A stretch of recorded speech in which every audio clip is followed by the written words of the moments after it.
নমস্কার, আমি অনির্বাণ গাঙ্গুলি।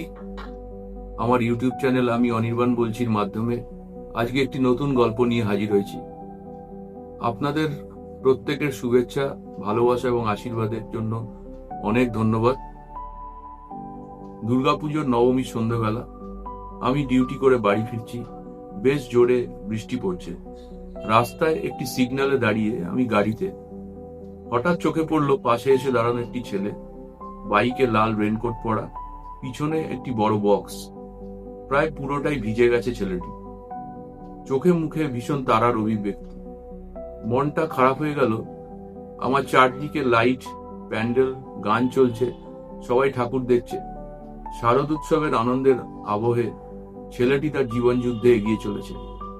সিগন্যাল সবুজ হতেই ছেলেটি রুদ্ধশ্বাসে গাড়ি নিয়ে বেরিয়ে গেল। কে বলুন তো ছেলেটি? এখনকার সমাজের খুব প্রয়োজনীয় একটি অংশ, যাদের নাম এখন ডেলিভারি বয়। রোজকার জীবনে লাল, হলুদ, কমলা বিভিন্ন ড্রেসে এদের কাউকে না কাউকে আমরা রোজই দেখতে পাই আমাদের চলার পথে। বিভিন্ন ফুড ডেলিভারি অ্যাপ বা নিত্য প্রয়োজনীয় জিনিস বা কমার্শিয়াল অ্যাপ এবং মানুষের বা গ্রাহকের মাঝখানের মাধ্যম হলো এই ডেলিভারি বয়রা। এই ডেলিভারি বয়দের মাধ্যমে এই অ্যাপ বা কোম্পানিরা প্রয়োজনীয় খাবার বা নিত্য প্রয়োজনীয় জিনিস পৌঁছে দিয়ে থাকে মানুষের কাছে। অত্যন্ত প্রয়োজনীয় একটি কাজ করে এই ডেলিভারি বয়রা, অথচ এদের কিন্তু কোনো ফিক্সড স্যালারি নেই। কাস্টমারের চাহিদা অর্থাৎ অর্ডারের ওপর নির্ভর করে এদের প্রাপ্য। বেশিরভাগ ক্ষেত্রে 1 কিলোমিটার দূরত্বে অর্ডার হলে এরা সর্বনিম্ন 15 থেকে 25 টাকা পায়, সর্বাধিক দূরত্বে মোটামুটি 200 টাকা পায়। এদের মর্নিং, আফটারনুন, ইভিনিং, নাইট মোটামুটি অ্যাভারেজ 5 ঘন্টা করে শিফটিং থাকে। 5 ঘন্টা শিফটিং এর মধ্যে প্রায় 10 থেকে 12টা অর্ডার কমপ্লিট করলে এরা একটা বোনাস বা ইনসেন্টিভ পাওয়ার যোগ্যতা অর্জন করে। ওই যে বলেছিলাম বৃষ্টিতে ভেজা ডেলিভারি বয়টির কথা, কোম্পানি ওদের রেনকোট দেয় মোটামুটি 1500 থেকে 1700 টাকার বিনিময়ে, যেটা ওদের পেমেন্ট থেকে কেটে নেওয়া হয়। অর্থাৎ ওদের নিট শ্রমটাই ওদের পেমেন্ট, আর বাড়তি কিছু নয়। জীবন খুবই অনিশ্চয়তায় ঘেরা। এই কঠিন সময়ে দাঁড়িয়ে অনেকেই এই কাজটাকে পার্ট টাইম হিসেবে করে। অনেকের কাছে এটাই জীবন জীবিকার একমাত্র রাস্তা। এই প্রসঙ্গে একটা কথা মনে পড়ে গেল। আমাদের হসপিটালে ট্রেনিং চলাকালীন 2জন ইন্টার্ন স্টুডেন্ট প্রায় অ্যাবসেন্ট থাকতো। একদিন আমি জিজ্ঞাসা না প্রায় বকেই জিজ্ঞেস করলাম যে ডিউটি করছিস না কেন?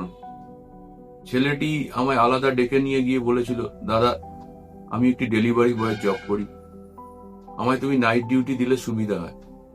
সেটাই ভাবছিলাম সেদিন, শ্রমের দাম আমার এই অভাগা দেশে কতটা কম। যে কাজটা এরা করে সেটা কিন্তু এক ধরনের পরিষেবা। রাত বিরেতে মানুষের খুব গুরুত্বপূর্ণ একটি চাহিদা, খাদ্য, এরা পৌঁছে দেয়। নিত্য প্রয়োজনীয় জিনিসপত্র বাড়িতে বাড়িতে দেয়। হ্যাঁ, আপনি বা আপনারা বলতে পারেন যে এর জন্য তো আমরা টাকা দিচ্ছি। নিশ্চয়ই এটা ঠিক। ডেলিভারি বয়দের পেশায় একটা বড় সমস্যা হলো অর্ডারের এগেনস্টে র্যাঙ্কিং। আমরা গ্রাহকরা অনেকেই অর্ডার করেই আর্জেন্সি বা তাড়াতাড়ির জন্য রিপোর্ট ট্র্যাকিং করি। একটু দেরি হয়ে গেলেই তৎক্ষণাৎ তাদের সঙ্গে খারাপ ব্যবহার করি, অর্ডারের র্যাঙ্কিং কমিয়ে দিই। এটা ওদের পেশায় একটা খারাপ প্রভাব ফেলে। অনেক ডেলিভারি বয় আছে যাদের বাইক বা স্কুটি নেই, তারা সাইকেলে করে কাজ করে। স্বাভাবিকভাবেই ওদের হয়তো কিছুটা দেরি হয়ে যায়। অনেক সময় রাস্তাঘাটের ভিড়, বৃষ্টি এদের কাজের সময়ে বাধা হয়ে দাঁড়ায়। আমরাও কি প্রত্যেকদিন নিজের কাজের জায়গা বা অফিসে একই সময় ঢুকতে পারি? আমরাও তো পারিপার্শ্বিক সমস্যার জন্য দেরি করে ফেলি অনেক সময়। অবশ্য সবাই যে একই রকম ব্যবহার করে তা নয়, ব্যতিক্রমও আছে। ছোটবেলা রানারের গান শুনতাম, পোস্টমাস্টারের গল্প, যারা বাড়ি বাড়ি চিঠি পৌঁছে দিত। আজ রানাররা অবলুপ্ত। আজকে ডেলিভারি বয়রা প্রায় সেই জায়গায় অবতীর্ণ। রাত দিন প্রতিনিয়ত এদের রাস্তায় দেখা যায়। এই সামান্য টাকা উপার্জনের জন্য ওদের পরিশ্রমটা নেহাতই কম নয়। রোদ ঝড় বৃষ্টির মধ্যে এই মানুষগুলোর প্রতিনিয়ত সার্ভিস খুব একটা ফেলার নয়। এর বিনিময়ে একটু ভালো ব্যবহার আর সহানুভূতি কি এদের প্রাপ্য নয়? মানুষ তো মানুষেরই জন্য। একটু ভেবে দেখবেন।